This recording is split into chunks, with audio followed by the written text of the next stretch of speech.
Assalamualaikum warahmatullahi wabarakatuh. Halo anak-anak, masih bertemu lagi dengan Ibu Fatimah. Kali ini Ibu akan menjelaskan tentang manfaat dan juga pelestarian hewan. Dimohon untuk menyimak penjelasan Ibu ya. Manfaat hewan yang pertama yaitu sebagai sumber makanan. Sudah pastikan sumber makanan untuk siapa? Pastinya untuk kita dong, manusia. Kalian bisa lihat nih di gambar, ada ayam, kemudian ada sosis, daging, telur, ada ikan, yogurt, susu, dan juga keju. Nah, itu semua berasal dari hewan. Makanan yang tadi Ibu sebutkan itu mengandung karbohidrat, protein, dan juga vitamin yang amat sangat berguna bagi tubuh kita. Dengan kita mengkonsumsi makanan tersebut, yang pastinya harus seimbang ya, dan tidak berlebihan, maka kita pasti akan mendapatkan manfaat dari protein, karbohidrat, serta vitamin yang ada di dalam makanan tersebut. Selain menjadi sumber makanan, hewan juga bermanfaat sebagai sumber tenaga untuk manusia. Nah, biasanya ini sumber tenaganya digunakan untuk membajak sawah. Jadi para petani yang tidak memiliki mesin untuk membajak sawah masih menggunakan sapi ataupun kerbau agar sawahnya bisa dibajak oleh hewan tersebut. Manfaat selanjutnya yaitu sebagai sarana transportasi. Kalau di Indonesia sendiri, kita masih banyak yang menggunakan kuda sebagai alat transportasi untuk menarik delman. Tapi biasanya digunakannya itu untuk jarak yang tidak terlalu jauh, atau mungkin sebagai rekreasi juga, pariwisata juga bisa. Kalau misalkan di daerah yang bergurun pasir, biasanya dia menggunakan unta sebagai transportasi. Jadi bisa digunakan untuk mengangkut barang dan juga bisa digunakan untuk manusia sambil menunggangi si unta tersebut. Selain menjadi sarana transportasi, hewan juga bermanfaat untuk manusia sebagai hewan peliharaan. Contohnya ada kelinci, kucing, atau mungkin ikan, burung, dan lain sebagainya. Kita kan tadi sudah membahas nih manfaat apa saja yang kita ambil dari hewan. Selain kita ambil manfaatnya, kita juga harus melestarikan hewan tersebut. Nah, caranya itu dengan menetapkan habitat alami hewan sebagai kawasan taman nasional yang dilindungi oleh pemerintah. Tujuannya agar hewan-hewan yang berada di habitat tersebut tidak dieksploitasi atau tidak dimanfaatkan secara berlebihan oleh orang-orang yang tidak bertanggung jawab. Pelestarian di habitat alami ini disebut juga dengan pelestarian secara in situ. Salah satu taman nasional yang digunakan untuk pelestarian in situ adalah Taman Nasional Baluran. Di Taman Nasional Baluran ini memiliki maskot banteng. Taman Nasional ini didirikan pada tahun 1980 dan memiliki julukan Afrika Van Java atau Little Africa in Java. Artinya adalah Afrika di Jawa.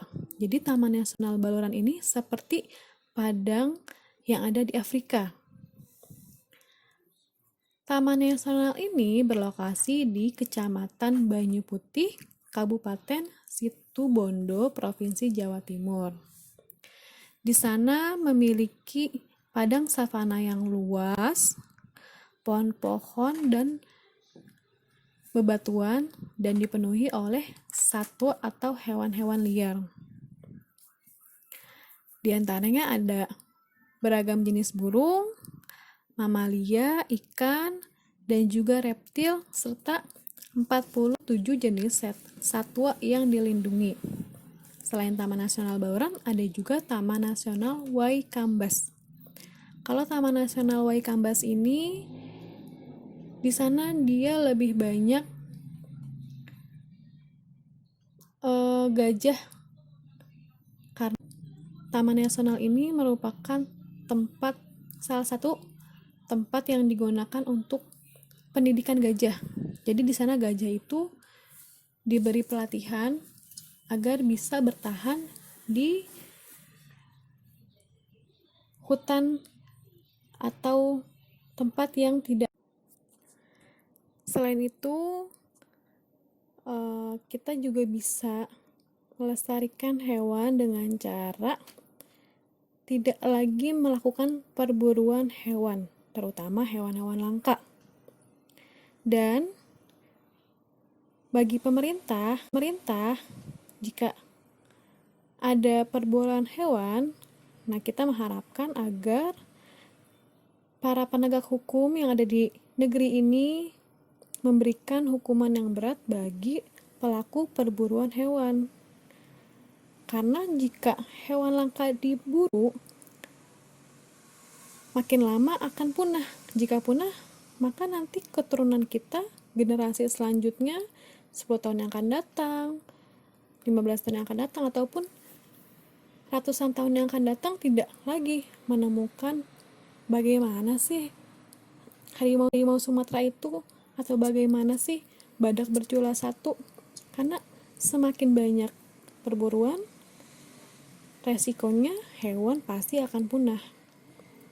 Maka dari itu, jika kita melihat ada perburuan hewan, terutama hewan langka, segeralah lapor kepada pihak yang berwajib. Selanjutnya dengan mendirikan Suaka Marga Satwa. Nah, Suaka Marga Satwa adalah kawasan yang mempunyai ciri khas berupa keanekaragaman dan atau memiliki keunikan jenis satwa yang membutuhkan perlindungan serta pembinaan bagi kelangsungan hidupnya. Jadi Suaka Marga Satwa ini tempat khusus untuk melestarikan, kemudian tempat untuk mengembangbiakan hewan-hewan, terutama hewan-hewan langka, tetapi di habitat aslinya. Mungkin ada beberapa hewan yang bukan habitat aslinya, tapi masih lebih banyak hewan yang berasal dari habitat tersebut. Contohnya adalah Suaka Marga Satwa Padang Sugihan. Nah, di sana itu lebih banyak melestarikan dan juga mengembangbiakan gajah Sumatera. Cara selanjutnya yaitu dengan pelestarian ex situ. Tempat pelestarian ex situ digunakan untuk melindungi makhluk hidup, terutama hewan, dari ancaman kepunahan. Upaya yang dilakukan dalam pelestarian makhluk hidup dengan metode ex situ adalah mendirikan taman safari ataupun kebun binatang, kebun raya, dan juga kebun koleksi. Kalau di sini Ibu kasih contoh ada taman safari dan juga kebun binatang Ragunan.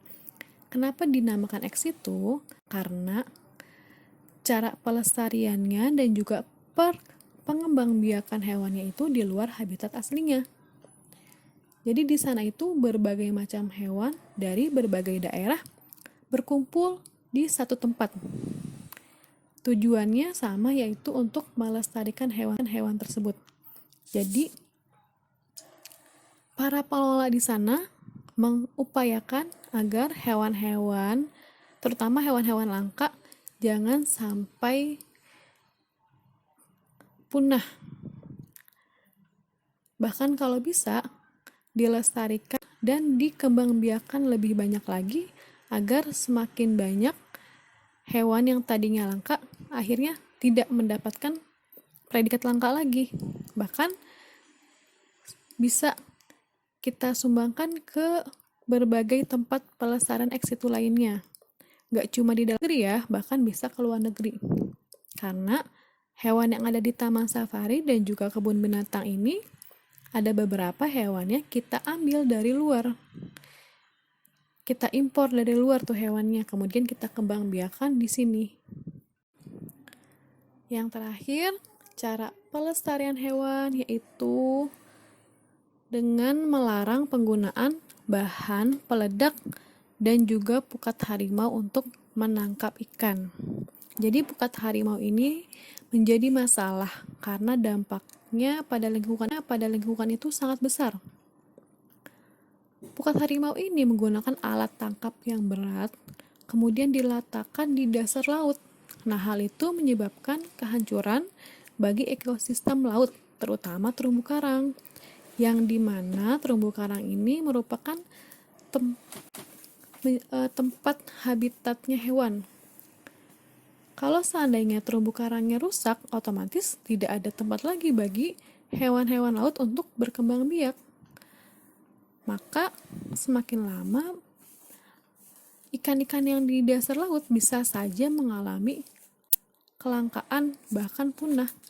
Sama juga dengan penggunaan bahan peledak yang bisa merusak ekosistem laut terutama terumbu karang. Makanya para nelayan yang sudah mengerti bagaimana cara mengambil ikan yang baik tidak menggunakan lagi bahan peledak dan juga pukat harimau.